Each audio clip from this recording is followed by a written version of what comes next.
সামাজিক মাধ্যমে আলাপ আর আলাপ থেকেই প্রেম। সেই প্রেমের টানেই এক ব্যক্তির সাথে সুদূর কলকাতা থেকে বিয়ের উদ্দেশ্যে মালদায় পালিয়ে আসলো এক মাধ্যমিক পরীক্ষার্থী। তবে শেষ রক্ষা হলো না। মালদা থানার পুলিশের তৎপরতায় উদ্ধার হলো নিখোঁজ পরীক্ষার্থী।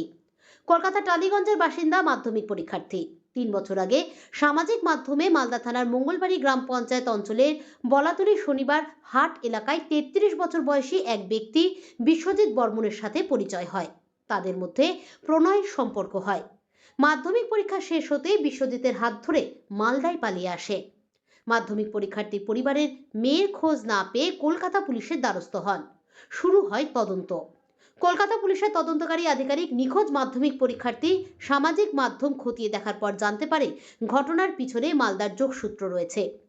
এরপর মালদা পুলিশের সাথে যোগাযোগ করে কলকাতা পুলিশ। মালদা পুলিশের তৎপরতায় অবশেষে নিখোঁজ মাধ্যমিক পরীক্ষার্থী উদ্ধার হয়।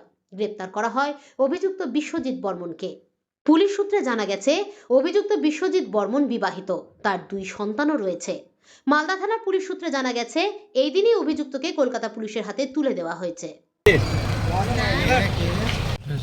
হ্যাঁ, ফেসবুকে তুমি বিয়ে করেছো না? তোমার ছেলে মেয়ে আছে? হ্যাঁ, আছে। তো এই মেয়েটাকে কেন আবার তুমি পালিয়ে নিয়ে আসলে? পালিয়ে নিয়ে আসিনি। হ্যাঁ, পালিয়ে নিয়ে আসিনি। ওই নিজের ইচ্ছা এসছে? হ্যাঁ, কতদিনের প্রেম তোমাদের? প্রায় 3 বছর। 3 বছর। তোমার বাড়িতে আর কে কে আছে? কার বাড়ি? হ্যাঁ, কার বাড়ি? ছেলে মেয়ে স্ত্রী সব আছে? এই মেয়েটা কোথাকার? কলকাতা। হ্যাঁ হ্যাঁ, কলকাতা। কলকাতার। কিসে আলাপ হলো তোমাদের সাথে? বললাম তো ফেসবুকে। ফেসবুকে।